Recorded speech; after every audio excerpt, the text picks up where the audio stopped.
For more on the situation in North Korea, we're going to bring in our expert on national security issues. Richard Falkenrath is a Bloomberg contributing editor and principal at the Chertoff Group. He was a Homeland Security advisor for the Bush White House as well. Richard, good to see you. Thank you for joining us here on In the Loop. How dangerous is this situation right now in North Korea? Well, it's very dangerous. It's been dangerous for a long time. This is one of the real flashpoints in the whole world. And at some point, this country, North Korea, will tip off history's edge and be done. We just don't know when that is. No one wants it to happen on their watch in any near term, but this is a profoundly impoverished country that's been terribly governed literally for decades, heavily militarized, in possession of nuclear weapons, right on the border of South Korea, which of course is a heavily industrialized, developed country. It's a very dangerous situation, and we really have enormous uncertainty about how long it will play out. Kim Jong Il, his father, certainly, as well as him, shrouded this country in mystery.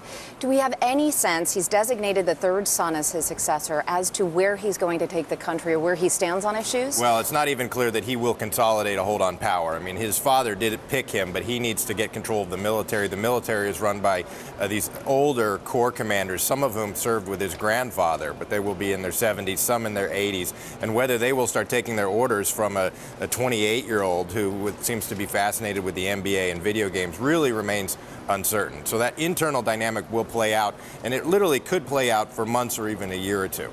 Now, by all accounts, Kim Jong Il was a megalomaniac.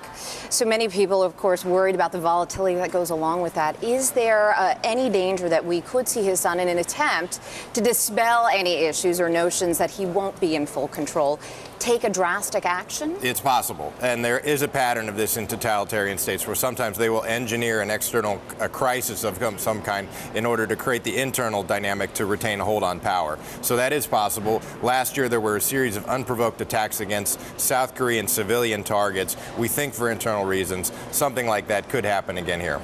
Now, there was, I think, I'm just getting an update actually from our producer, Kat, that there was actually a short-range missile that was fired. Perhaps not the most dangerous situation, but everyone is concerned about their nuclear capabilities. Is that a real threat at this point? Yeah, it was a very real threat. It's a huge concern. It's what has really put North Korea on the global foreign policy agenda, the fact that they have had an active nuclear weapons program. They are involved in actually exporting nuclear weapons technology to other countries, including Pakistan, Iran, Syria, Libya. And so they have been themselves acquiring nuclear weapons against international law and helping other countries acquire them. So very dangerous. We don't know how many nuclear weapons they have. It could be 6 to 8. All right, Richard, we have to leave it there. Do appreciate, though, you joining us and sharing some of your insight. Of course, many developments to come, I'm sure. That was Bloomberg contributing editor Richard Falkenrath.